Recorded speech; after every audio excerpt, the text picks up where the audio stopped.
Hello Bristers, balik lagi sama gue AP alias Albert Putra di Ruang Jeda. Seperti biasa, podcast ini akan membahas tentang life lesson, tentang pengalaman hidup seseorang yang mungkin kalian belum pernah dengar sebelumnya, bahkan kalian yang pastinya nggak tahu lah. Hari ini kita kedatangan tamu ganteng banget. Dia udah sering banget nongol di TV, salah satu media swasta tanah air kita. Dia juga udah membawa acara. Udahlah, nggak usah nunggu lama-lama lagi. Mari kita panggil Jason. What's up, bro? I'm good. Thank you for having me. Thank you udah datang. Lu udah jauh-jauh datang ke sini ngeluangin waktu di kepadatan seharinya lu. Hari ini mumpung lagi nggak padat, makanya Puji bisa. Tuhan. Wah, gue sih kontak lu luar biasa deg-degan karena gue yakin lu sibuk banget soalnya. Bisa lah, semua tuh bisa kalau ada waktunya pasti dan Tuhan sudah rencanakan pasti bisa. Amin. BTW, congrats lu udah jadi pembawa acara sekarang ya. Gue suka lihat di Instagram lu, mantap banget. Dulu saya kenal dia lebih banyak anchor berita. Sekarang udah sampai jadi host, wah Program sendiri. mantap sekali bro. Baru belajar, masih merintis kok. Ya. Oke Jason, ini Bristers yakin deh, pasti sebagian udah kenal sama lu, ya. Cuma Maybe mungkin some ada of yang them. belum kenal. Boleh dong lo kenalan dikit. Oke, nama gue Jason Valino Sambo. Kalau di TV itu nama panggungnya Jason Sambo karena Sambo itu marga sebenarnya dari almarhum bokap. Ya. Terus sekarang aktivitas gue sebagai presenter di salah satu TV berita nasional dan juga memandu salah satu acara juga, acara ya lebih ke anak muda kayak gitu juga lah. Ya, karena lo masih muda kali. Karena gue masih milenial juga, jadi dimasukin ke acara itu mungkin. Ya kegiatannya kayak gitu. Terus kalau misalnya di luar, gue biasanya juga jadi MC, jadi moderator, terus punya IO juga, ngejalanin IO juga. Tapi nggak sering, apalagi karena pandemi kayak gini kan juga harus dikurangin kan. Tapi sekarang lebih banyak konsentrasinya ke presenter sih. Tapi sekarang tetaplah media tetap berjalan dengan baik dong. Ya, itu main jobnya sih sekarang. Tapi sharing dikit dong lo di media pakai masker gitu nggak sih kalau lagi acara? Ya, awalnya waktu itu tidak, tapi sekarang karena mungkin kita Kayaknya wajib deh sekarang. Sekarang sudah wajib karena kita ngelihat juga kayaknya awareness masyarakat Indonesia ini kan juga, aduh kita harus hati-hati banget ya. Banyak orang yang nggak bisa bilang careless lah gitu. Jadi kita sebagai orang yang kerja di TV, di layar dan disaksikan orang, kita harus juga kasih contoh ke mereka. Dan akhirnya kita mulai sekarang tuh mengkampanyekan kalau misalnya siaran itu selain menerapkan physical distancing, sekarang sudah pakai masker juga. Ada beberapa mungkin yang menggunakan face shield, cuman kalau WHO sendiri sebenarnya tidak merekomendasikan itu karena tidak cover 100%. Tetap harus kan. yang di sini ketutup lah ya. Yes, itu potensinya lebih besar Soalnya, untuk melindungi. Ini gue penasaran aja sih, soalnya kondisi sekarang kita tahu COVID lagi merajalela dan lu harus berhubungan dengan orang banyak karena media nggak mungkin cuma lu datang satu. Betul. Emang ya lu bukan bikin video live streaming diri lu gitu kan. Jadi emang itu gue lebih karena penasaran. Tapi guys diingetin lagi Bristers ya. Bristers harus pakai masker apapun, kemanapun, dimanapun kalian berada ya. Dan physical distancing pastinya. Betul, physical distancing. Tetap ikutin aturan pemerintah. Karena itu baik untuk kita semua lah. Setuju. Kalian juga baik, semua orang juga baik. Jadi kita membuat lingkungan positif lah ya. Betul banget. Oke bro, balik lagi ke topik kita. Bro, gue kenal lu sebagai anchor. Dan gue yakin lu jadi anchor bukan seperti membalikan tangan. Cailah. Gak mungkin begini doang kan. Nah maksud gue, boleh gak cerita? Maksudnya sejarah perjalanan hidup lu dari awal sampai sekarang nih. Sekarang. Sebenarnya kalau sampai sekarang pun gue juga masih di tahap yang gue masih belajar dan meniti karir banget sebenarnya. Tapi kalau gue flashback lagi ketika gue memulai semuanya ini di tahun 2015 awalnya. Itu gue bisa jadi reporter sebenarnya karena gue menang ajang, kalau dulu pernah denger ada SCTV Ghost to Campus. Itu ajang pencarian presenter berita. Itu akhirnya gue diterjunin pada saat kuliah di tahun 2013. Jadi lombanya di 2013 karena waktu itu masih kuliah. Wow. Turns out ternyata gue menang. Gue nggak expect sama sekali gue bakal menang karena itu beneran disuruh sama dosennya pagi gitu ya kan. Terus gue sempet kayak males gitu ngapain, dan saingannya tuh ada 300-an orang di tahun gue waktu itu. Terus tiba-tiba ikut dan gue udah males-malesan, ternyata masuk 10 besar. Ini iseng atau enggak? Iseng itu dan ada paksaan dari dosen juga. Jadi kombinasi iseng dan paksaan dosen gitu kan. Karena waktu itu dari kampus gue sedikit yang mengikuti lomba itu. Oke, akhirnya gue mewakili kampus gue. Udah belaga live report gitu. Jurinya waktu itu Senandung Nachita dan Jeremy Teti. Jeremy Teti ya senior kan, senior anchor, siapa yang gak tau dia kan. Nah terus akhirnya gue masuk 10 besar. Itu gue yang yakin nih gue 10 besar, gue disebut di urutan ke-7 waktu itu. Wow. Ya udah, akhirnya besoknya gue masuk final yang 10 besar ini, disuruh live langsung seolah-olah kita lagi bacain berita. Seberapa nervousnya lu? Banget itu, dan itu disiarin secara live di SCTV waktu itu. Ya, dan gue dapet tema yang sama sekali gue nggak kuasain. Jadi kita dari bersepuluh tuh dikasih tema. Ada tema tentang banjir, ada politik, ada ekonomi gitu kan, ada sosial masyarakat gitu. Gue dapet tema olahraga. Yang gue sebenarnya juga bukan tipikal yang sportman banget gitu. Gue yang kayaknya lo gak pernah suka olahraga deh. Gak, sama sekali. Gue yang gue gak terlalu ngikutin olahraga banget. Dan ketika gue dapet Jason Sambo temanya olahraga, gue yang gimana nih? Untungnya gue di urutan ke-7 waktu itu, jadi masih ada waktu. Masih bisa mikir gue lah bisa ya. searching gitu ya kan. Akhirnya gue searching, udah tuh. Ketika gue tampil, gue belaga lagi di salah satu stadion yang ada di Inggris. Gue ceritain seolah-olah di belakang gue lagi ada tim sepak bola Inggris yang sedang latihan mempersiapkan turnamen segala macam ala-ala. Singkat cerita, udah akhirnya gue menang. Disebutin lah tuh gue juara 1. Gue juga kaget gitu kan. Karena pas juara 3 bukan gue, juara 2 bukan gue. Ternyata juara 1-nya gue. Gue juga di situ kayak kok bisa gitu ya. Ternyata salah satu penilaiannya adalah karena gue di situ bisa, yang lain tuh baca datanya bagus. Kalau gue ada gimmicknya, ada ekspresi dan ada actingnya. Waktu itu Jeremy Teti yang bilang, lo tuh plusnya di situ gitu loh. Jadi lo pembawaannya nggak kaku lah ya. Yes, gitu, dan bisa sesuai dengan sport. Itu yang membuat gue menang. Setelah 2013 menang itu, hadiahnya adalah magang atau kerja di SCTV. Yang which is gue ambil itu di tahun 2015, nunggu gue lulus dulu kan. Itu sekitar 2 tahunan gue di sana, dan awalnya tuh jadi reporter dulu. Nggak expect sih sama sekali untuk jadi news presenter karena gue nggak terlalu suka berita awalnya. Gue tuh musik banget anaknya. Gue tuh ikut nyanyi. Gue tuh Idol gue ikut, X Factor gue ikut. Jadi pada dasarnya sebetulnya lo cinta media tapi bukan cinta di dunia pemberitaan ini ya, lebih ke arah lo ke arah entertainment musik, dan lo memiliki passion di musik berarti. Gue passionate banget di musik. Justru gue ikutnya ajang-ajang pencarian bakat nyanyi dan musik. Tapi gue nggak tahu Tuhan mengarahkan gue kemana. Setiap gue ikut ajang musik itu gue selalu gagal. Gue nggak mau bilang gagal sih, tapi belum berhasil mungkin, atau belum rezeki gitu ya. Selalu nggak pernah jauh gitu loh. Walaupun bukan banyak sih, ada beberapa yang bilang sama gue kalau gue tuh bisa sebenarnya, tapi gue nggak tahu kenapa setiap gue ikut ajang-ajang itu yang tadi gue sebutin, gue tuh selalu gagal.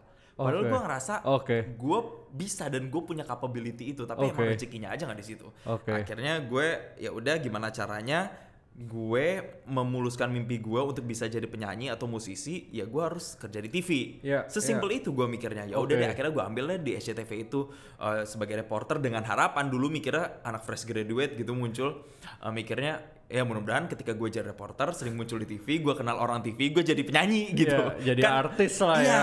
Pemikiran yang sangat simple banget, yang naif banget lah gitu. Ternyata pada perjalanannya tuh nggak semudah itu gitu. Karena gue jadi reporter, gue ngerasain kok kayak berat banget gitu ya kan. Karena reporter tuh kan taruhannya banyak di lapangan secara waktu. Kita nggak kayak orang kantoran yang 9 to 5. Kita Sabtu Minggu bisa harus masuk. Ya lo ada tragedi apa lo harus nongol. Ada bencana apa lo harus kesana. Apalagi gitu, kalau lo yang tertunjuk ya, terpilih dari semua reporter yang ada. Benar. Nah itu akhirnya ya udahlah gue jalanin. Tapi di beberapa bulan setelah gue jadi reporter, atasan gue waktu itu mencoba untuk casting gue. Casting gue, di casting pertama itu gagal. karena dia anggap masih terlalu hijau dalam tanda kutip tuh artinya umur jagung masih terlalu muda, masih belum banyak pengalaman, belum matang gitu ya kan. Oke, akhirnya gue dicoba lagi, dikasih waktu kesempatan 3 bulan. Totalnya berapa?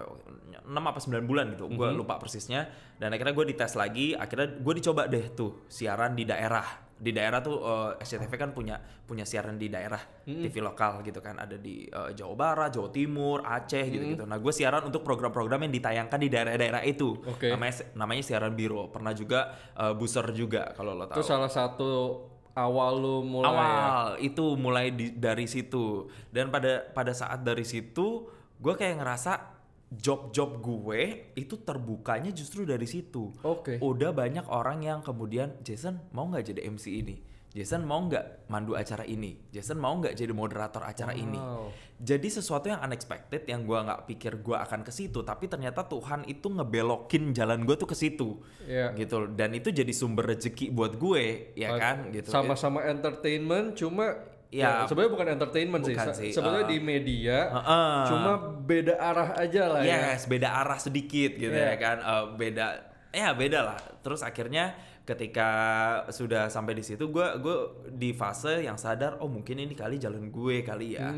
Akhirnya gue tekunin, dan akhirnya sampai sekarang gue resign dari SCTV. Terus sekarang gue pindah ke Metro TV TV berita. Dan gue banyak pegang dialog juga, itu nge-challenge gue lagi sih sebenarnya untuk ngelatih kemampuan public speaking gue. Tapi untuk bisa sampai ke Metro TV pun itu juga gue perjuangannya juga nggak mudah gitu dari saat resign itu. Karena saat resign pada saat itu gue nggak langsung diterima di Metro TV, jadi gue ada jedanya sebenarnya. Pada saat resign. Itu lo resign nggak ada pekerjaan, belum diterima sama sekali. Terus gue kayak freelance gitu kan, karena gue sempat waktu lulus dari SCTV itu kayak nih emang sih gue udah mulai menemukan nyamannya, tapi kayak hasrat pengen nyanyi itu masih besar. Ya kan, gue masih pengen ikut ini nih, gue masih pengen ikut idol nih, gue masih pengen ikut. Masih ada impian lah ya, belum kecapai ya. Masih ada impian yang gue belum kecapai, dan gue masih penasaran akan itu. Akhirnya ya udahlah, gue freelance sampai akhirnya ada temen gue nawarin gue untuk masuk Metro TV. Itu iklannya ada di Instagram, Metro TV cari presenter berita gitu kan. Akhirnya gue apply dan akhirnya masuklah di sini. Gue sama sekali nggak pernah expect. Dulu waktu gue masih di SCTV, gue pernah bilang sama teman gue nggak mau kerja di TV berita, capek, gue bilang kayak gitu kan. Karena dan mulutmu harimaumu. Iya, itu, dan ternyata semua dibalik sama Tuhan, dan sekarang gue kerja di TV berita gitu ya. Itu yang wow, hati-hati ya sama mulut gitu ya. Tapi ketika gue mengucapkan itu, karena gue mikir, ya kalau di TV berita kan kita akan mengkritisi pemerintah, kita akan ngikutin banyak isu, banyak kasus. Gue tuh dulu mikirnya, mikirin hidup gue aja udah susah, ini lagi suruh mikirin negara gitu ya kan. Gitu, itu udah susah. Tapi ternyata ya sekali lagi gue nggak tahu apa rencana Tuhan, sampai akhirnya dia ngizinin gue di Metro TV. Awal-awal gue di Metro TV gue terseok-seok dalam artian, ya lo tau lah lulusan Metro TV, maksudnya kita sebut aja nama-nama besar kayak misalnya Najwa Shihab. Dengan standar yang dia udah punya. Metro TV itu kan terkenal dengan anchor yang berwawasan, dengan anchor yang lugas, tegas gitu. Ya kan. Ya salah satu TV berita yang terkemuka di Indonesia. Salah satu menunjukkan kredibilitasnya untuk segala sesuatu yang dia keluarkan. Betul. Dan ketika gue masuk, gue kayak questioning ke diri gue sendiri sebenarnya, ini gue bisa, emang gue pantas nggak sih ada di Metro TV gitu, karena gue terseok-seok banget. Tapi lo masuk ke Metro TV itu dengan harapan emang udah mulai mau menekuni bidang ini berita ini setengah-setengah. Jadi tuh kayak gue ada kayak 70%. Gue kayaknya ya udah deh, daripada nyanyi gue nggak kewujud-wujud, ya udah deh gue tekunin aja presenter. Soalnya kalau lo masuk Metro TV kan mana ada nyanyinya lagi. Itu ya kan, kesempatannya akan makin jauh kan. Tapi 30% berikutnya adalah gue nggak munafik, gue butuh uang. Jakarta ini susah, gue makan apa gitu ya kan. Dan gue bukan orang yang punya deposito di mana-mana, atau gue bukan terlahir dari bapak yang seorang punya usaha banyak gitu ya kan.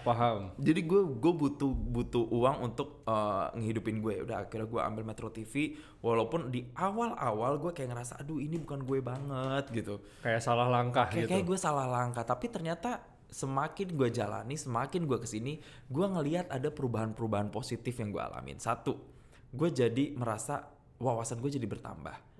Gue ngelihat kayak ternyata Tuhan masukin gue ke sini supaya ada maksud supaya gue lebih mengerti kondisi negara kita ini seperti apa. Terus gue punya dampak ketika gue ya dalam hal kecil aja lah, ketika misalnya keluarga di rumah nanya, Jess ini lagi ada kasus ini, kenapa sih? Gue bisa menjelaskan. Itu kan pahala, kita bisa memberikan informasi ke orang gitu kan, menjelaskan, Jess ini kasus corona di Indonesia gimana sih gitu. Gue bisa menjelaskan itu. Tapi gitu loh. Ngelihat lo ngebahas kerjaan lo sekarang sih, gue bisa bilang lo 100% happy sih sekarang. Sekarang sudah menuju happy gitu, karena masih menuju. Iya, karena gue masih menyadari, karena gue harus terus mencari jati diri gue di mana. Gue masih muda, gue masih banyak hal yang masih bisa gue explore gitu. Jadi gue masih di posisi gue ini adalah long life learner. Gue tuh masih harus selalu belajar. Jadi gue nggak mau setuju banget sama kata-kata lo itu. Ya kan? Bristers long life learner, lu nggak akan pernah berhenti belajar sampai umur berapapun lu akan terus belajar. Exactly. Karena ilmu tidak pernah habis ya. Betul ya bro ya. Ilmu tuh nggak pernah habis. Terus ketika gue masuk Metro TV, selain gue merasa wawasan gue, knowledge gue lebih elevate gitu ya, lebih naik gitu. Dari kemampuan komunikasi gue, itu juga gue ngerasa kok gue lebih baik ya, karena gue megang dialog ya kan. Betul. Otomatis.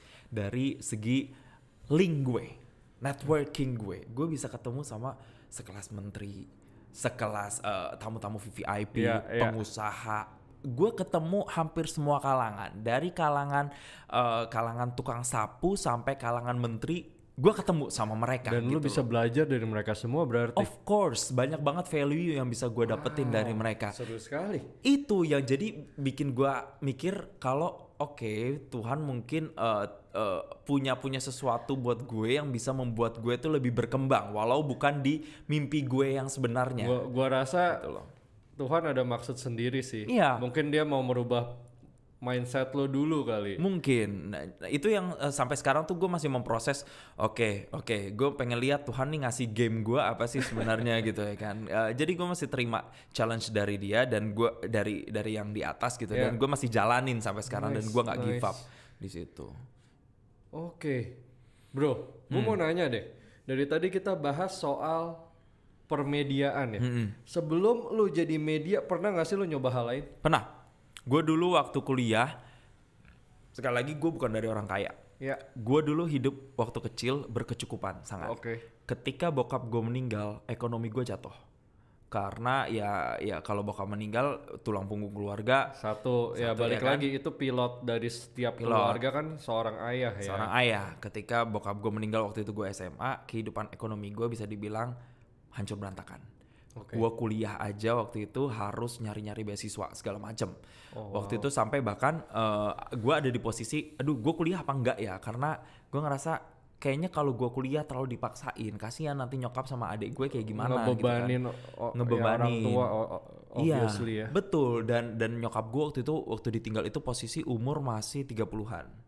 Jadi masih muda banget kan. Sangat-sangat muda. Masih muda banget. Bokap gue meninggal 43 gitu. Gue masih SMA, masih 15 tahun. Jadi gue waktu kuliah gue terseok-seok. Gue pernah kuliah itu cuman gue itu jajan mingguan itu cuman 150 sampai 200 ribu. Seminggu itu kan kecil banget kan. Terus kalau udah mau bayaran UAS atau UTS, gue tuh selalu ngutang ke kampus. Ini yang gue nggak pernah ceritain di mana-mana sebenarnya. Baru kali ini gue cerita. Gue tuh hampir setiap semester tuh gue ngutang di kampus. Gue minta dispensasi karena gue selalu tight ekonomi gue pada saat itu. Paham. Itu tight banget. Dan sekolah adik gue tuh sekolah di sekolah Katolik swasta, mahal. Otomatis swasta. Dan nyokap gue tuh lobangnya banyak gitu ya kan. Harus ke lobang yang ini, ke lobang yang ini, pengeluarannya banyak. Akhirnya gue mencobalah tuh untuk cari-cari peluang lain untuk at least kalau gue nggak bisa bayar kuliah, at least gue bisa bayar kosan atau gue bayar jajan gue sendiri. Ibaratnya gitu. Lu bisa memenuhi kebutuhan hidup lu sendiri lah saat itu ya. Pada saat itu akhirnya gue kerja sebagai barista. Boleh sebut nggak sih di salah satu coffee shop aja lah. Yang lambangnya warna hijau ada di mana-mana kan.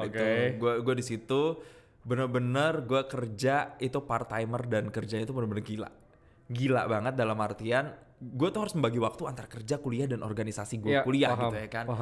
Selain jadi barista, gue juga pernah jadi SPB, sales. Jadi kalau misalnya ada apa produk apa di menjual. supermarket gitu ya kan, gue jadi salesnya yang kayak sales Ramayana gitu deh, yang halo ibu-ibu selamat datang di sini. Itu gue lakuin cuma untuk dapat uang 1,5 juta sampai 2 juta gitu ya kan, untuk ngisi kehidupan gue gitu ya kan. Nyanyi di beberapa event gitu, terus nge-MC kecil yang gue dibayar paling cuma 75.000, dibayar cuma 150.000, tapi itu gue ambil supaya gue bisa makan. Sampai gue jadi marketing, bantuin promosi kampus gue itu juga ke daerah-daerah, gue gue promosiin kampus gue. Ibaratnya gue jadi barista iya, jadi sales iya, jadi marketing iya, penyanyi iya. Tapi gue bisa melihat di petualangan hidup lu ini ya, lu mengambil semua hikmah itu menjadi sesuatu yang positif ya bro. Iya, walaupun tidak instan ya. Betul. Walaupun di prosesnya selalu ada kenapa ya itu selalu ada. Tapi pada akhirnya by the time gue kayak, kalau gue flashback lagi, maksud Tuhan tuh kayak gini, Tuhan tuh pengen ngajarin gue kayak gini, Tuhan tuh pengen ngajarin gue lebih kuat, lebih stronger gitu kan. Terus banyak hal deh, kuliah gue juga nggak mulus, hampir gue di drop out. Bukan di drop out sih, karena finansial gue buruk saat itu, keluarga gue buruk, gue hampir nggak melanjutkan kuliah di semester 4 kalau nggak salah. Cuman sekali lagi Tuhan itu baik, dikasih jalan keluar ya. Dikasih jalan keluar, gue ikut paduan suara kan waktu kuliah. Dan ketika gue ikut paduan suara itu, gue lomba di mana-mana di luar negeri, mewakili kampus. Dan rektornya pada saat itu Pak Aris Nianto Nugroho, kalau boleh gue sebut gitu ya. Dia sangat baik. Halo Pak Aris, dia orang yang berjasa banget buat hidup gue. Dan akhirnya dia memberikan beasiswa kepada anak-anak paduan suara yang membawa nama kampus. Di situ gue terselamatkan. Di situ gue kayak, yes, gue bisa kuliah lagi, gue bisa bayar kuliah. Jadi dari semester 4 atau 5 gitu gue lupa, sampai gue lulus itu gue dapat beasiswa. Terus gue dapat beasiswa lagi dari Dikti juga, berapa? 50 juta kalau nggak salah. Nah itu 20 juta. Nah itu gue dapat ya sekali lagi karena kebaikan Tuhan, karena gue ikut organisasi itu gitu loh. Jadi banyak sebenarnya hal yang gue lakuin, hampir putus kuliah tuh makan seminggu cuman pakai Indomie itu gue nggak ada motor, kosan gue itu cuman sepetak yang isinya cuman kasur yang di lantai sama lemari satu. Ya pokoknya teman-teman kuliah gue pasti tahu kehidupan gue dulu kayak gimana. Itu parah. Itu gue bener-bener, dulu tuh zaman gue waktu bokap gue masih ada, gue minta, "Pah, beli HP dong." Bokap gue pasti langsung akan kasih. "Pah, mau pizza dong." Pasti bokap gue langsung beliin. "Pah, jalan-jalan dong ke sini naik mobil atau ke luar kota." Bokap gue akan akomodir itu. Tapi ketika bokap gue meninggal, keadaannya tuh berubah. Di saat itulah roda kehidupan tuh gue ngerasa kayak berbalik banget. Pasti. Gimana pun, karena yang lu bilang tadi, tulang punggungnya hilang. Betul. Tapi itu yang gue salut dari cerita lu bro. Lu mengambil semuanya sebagai bukan kekesalan, bukan kesedihan yang berlarut-larut. Yes, akhirnya mau nggak mau pilihannya adalah ya lu harus tetap hidup kan. Lu harus move on, lu harus ngelihat ke depannya gimana. Dan lu harus berubah kan intinya. Dan yang paling sedih adalah ketika bokap gue meninggal dan harta yang gue punya itu semua dijual-jualin kan untuk kuliah, untuk sekolah adik segala macam. Nyokap gue tuh harus jualan kue. Itu kirim kue ke pelabuhan. Bayangin pelabuhan itu panas, banyak orang, desek-desekan. Itu nyokap gue tuh nganterin kue gitu ke atas buat dijual ke kantinnya dengan ya paling keuntungannya hanya sekitar 100 atau 200 ribu. Tapi perjuangan nyokap gue tuh sampai harus begadang-begadang di dapur, harus desek-desekan, ya apalagi dengan kuli-kuli panggul. Nyokap gue tuh perempuan loh, maksudnya senggol-senggol gitu kan. Namanya aja nyokap bro. Ya kan gitu. Dan nyokap gue tuh kadang kasihannya, ya nyokap gue juga manusia. Dia tuh kadang suka ada lah kita di posisi ngeluh gitu kan. Nyokap gue pernah kayak pasti capek. Dia bilang, "Aduh dulu kalau masih ada papa kita naik mobil ya. Dulu kalau ada papa rumah kita enak." Karena orang bisa naik dengan cepat, tapi di saat turun struggle-nya pasti ya, siapa sih yang mau turun gitu ibaratnya kan. Itu bener-bener ujian terbesar sampai gue kuliah, nyokap gue masih jualan. Ya untuk bisa nyambung hidup dari hari ke hari. Tapi gue sih ngambil hikmahnya di sini ya bro ya. Mungkin Bristers kondisi sekarang COVID, mungkin ada family bisnis lagi goyah semua, atau bisnis pribadi lagi goyah. Jangan patah semangat. Lihat bro gua di depan ini yang sangat ganteng, luar biasa hebatnya, dia bisa survive. Iya. Walaupun udah malah tulang punggungnya yang nggak ada. Iya. Tuh lu luar biasa banget sih bro. Dan sekarang gue yang harus menggantikan tulang punggung. Otomatis. Otomatis. Kan? Karena lu sudah melihat ya. bokap lu melakukan lu seperti itu dan lu pasti pingin bisa jadi kayak dia. Otomatis. Harus. Dan minimal setara bokap gue. Di saat lu sudah punya anak pasti lu juga pingin memberikan apa yang lu rasakan gitu. Seperti gimana bokap lu ngasih ke lu gitu kan. Benar. Jadi gue sih kebayang sih bro, maksudnya hebat sekali bro, luar biasa. Semua itu sih sebenarnya karena doa nyokap gue sebenarnya dan kegigihan dia, walaupun banyak orang yang pada saat itu ngeraguin gue, ngapain Jason kuliah nanti putus di tengah jalan, banyak orang. Tapi di situ pun lo ngelihat perjuangan terutama nyokap lo, lo pasti melihat di situ juga yang memacu lo untuk bekerja dong. Iya. Otomatis gue ngeliat nyokap gue kayak gitu dan gue bertekad, oke, gue harus do the best. Do the bestnya dalam artian kuliah gue. Bukannya gue untuk menunjukkan kesombongan atau gimana. Saat kuliah gue sebisa mungkin jalanin organisasi gue dan kuliah gue itu seimbang dan kerja gue seimbang. Gue nggak pernah dapat nilai B atau C. Gue selalu B plus sama A. Sorry, kita anak A. itu gue karena saking gue sangat berambisi. Oke, kalau gue nggak bisa jadi orang kaya, at least gue jadi orang pintar. Karena kalau orang pintar artinya lo bisa survive. Itu aja dulu di pikiran gue pada saat gue kuliah. Akhirnya gue lulus dengan predikat cum laude. Dan itu gue kayak semacam gue kayak balas dendam tapi in a positive way ya.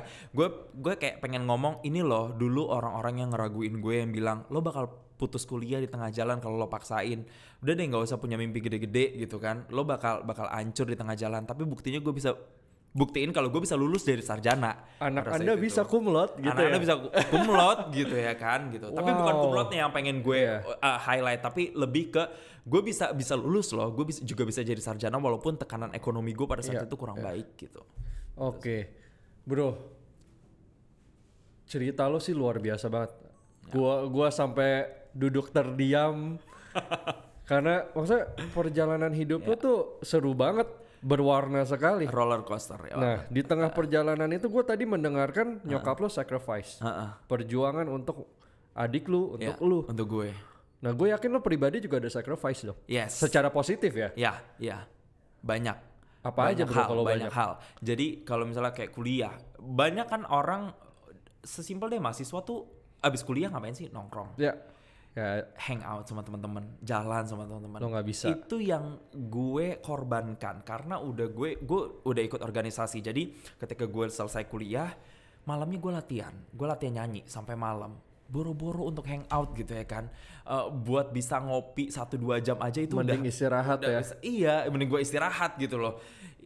Gue sama sekali nggak bisa. Makanya kadang teman-teman kuliah gue tuh sampai bilang, Jason sombong banget sih, padus mulu, dia bilang kayak gitu ya. Karena ya gue udah ikut organisasi dan gue komit pada saat itu. Harus ya kan harus komit kan, karena gue dapat beasiswa juga. Gue nggak mau mempermainkan beasiswa gue. Once beasiswa gue dicabut, kuliah gue gimana? Karena itu kepercayaan loh. Itu kepercayaan gitu. Itu dari segi waktu gue udah mengorbankan gitu ya kan.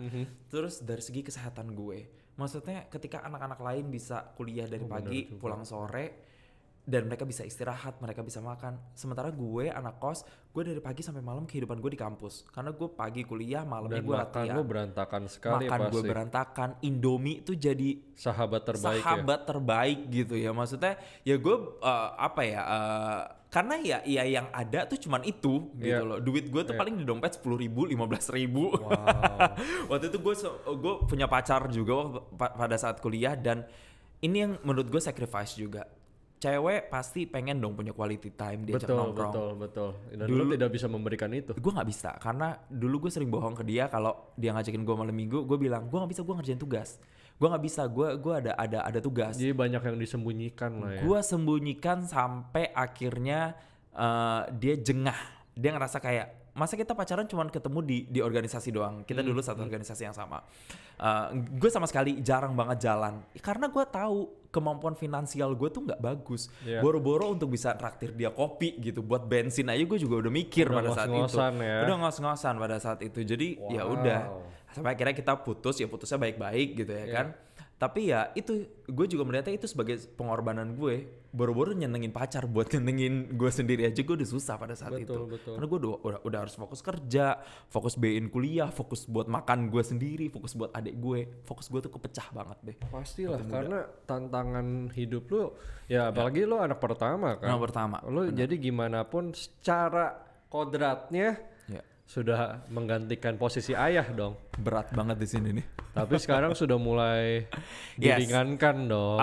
Getting better karena gue sudah mulai memanfaatkan titel gue sebagai sarjana dan kebetulan gue dapat pekerjaan yang gue bisa membuat kehidupan keluarga gue sedikit lebih baik.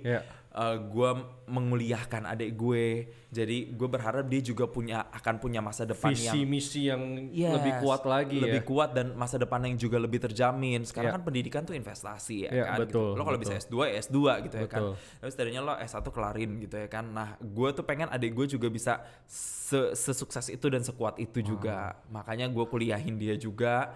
Terus gue sekarang sudah at least kalau dulu nyokap gue mikir per bulan mau makan apa, sekarang kan udah ada gue yang ibaratnya selalu ngasih gitu. Dan gue udah punya lo juga happy dong, maksudnya nyokap lo jadi lebih tenang. Ya nyokap gue lebih ringan dan gue sekarang sudah mulai menyisihkan uang gue buat tabungan, buat ya walaupun tabungannya mungkin nggak besar dan nggak fantastis, tapi at least gue punya pegangan gitu lah. Paham. Ada barang yang gue bisa gue tunjukkan sebagai hasil kerja gue gitu. Wow. Bristers, high quality jomblo di sini buat cewek-cewek yang berminat, sayang ibu, sayang adik, rajin berdoa, kerja keras. Kurang apa lagi nih? Di depan saya nih high quality jomblo nih udah. Aduh. Oke bro, cerita lo luar biasa ya. Dan gue dapat menyimpulkan di mana segala sesuatunya terjadi tidak ada yang cuma-cuma ya. Segala peluang yang ada mungkin nggak kepikiran seperti tadi lomba taunya menjadi kerjaan utama. Terus segala sesuatu yang terjadi juga seperti ya mungkin awalnya terlihat buruk. Perekonomian yang ambruk yang maksudnya benar-benar kandas lah ya. Tapi keluarga ini bangkit, termasuk Jason ini, Bro Jason ini melihat segala sesuatunya. Mungkin kita mengeluh wajar, tapi jangan terlalu banyak ngeluhnya. Kita harus bertindak untuk memperbaiki masa depannya. Dan yang kita bisa lihat Bristers, Bro Jason ini mengambil hikmah secara positif. Lu mengambil segala sesuatunya, lu meng-sacrifice apa yang mestinya lu bisa nikmati, tapi lu tetap fokus sama tujuan lu untuk ya maksudnya untuk hidup lebih baik ya saat untuk hidup itu ya. Lebih baik, benar-benar. Dan di saat itu juga dia tidak lupa akan orang tuanya otomatis. Ya karena cuma itu yang gue punya sekarang. Betul. Gitu ya kan. Jadi di sini Bristers bisa ambil hikmahnya ya. Banyak orang yang berjuang di balik layar, banyak orang yang berjuang di balik muka senyumannya dia. Dan banyak sejarah yang maksudnya kita nggak pernah tahu sebelumnya. Sejarah dan sebenarnya air mata juga. Pasti itu sudah pasti. Ya kan? Air mata yang keluar, gak mudah untuk bisa ngejalanin dan ngegapai mimpi yang banyak orang bilang. Maksudnya untuk bisa sampai di layar kaca, orang kan pasti akan banyak yang bilang, duh muluk-muluk banget sih mimpi lu gitu kan. Itu gue alamin 5-10 tahun lalu gitu loh. Apalagi gue dari Balikpapan, kota kecil, mungkin yang orang, duh what do you expect sih, lu mau ngapain di Jakarta, persaingannya segala macem gitu loh. Itu yang hal-hal kayak gitu akan selalu dihadapin gitu loh. Tapi intinya kita tidak boleh berhenti bermimpi ya. Benar. Karena awal semua dari tujuan kita tuh dari mimpi. Ya. Dan tinggal kita realisasiinnya gimana ya. Benar. Dan gue selalu berprinsip gini, hidup itu bukan soal hidup itu bukan sekedar kita cuman bisa nafas, bisa gerak, bisa ngomong. Jadi bermanfaat juga ya. Tapi hidup itu menurut gue selain bermanfaat ketika kita masih punya semangat, kita masih punya pengharapan ya, itu artinya kita hidup. Kalau kita hidup tapi kita nggak punya harapan, kita mati. Top banget ini. Menurut gue sih itu. Jadi tanpa pengharapan kita mati. Dan kata-kata terakhir yang gue ingetin juga buat Bristers, never stop learning. Yes. Ya kan? Ya. Itu yang harus diingat. Bro, ini sesi cukup seru. Yes.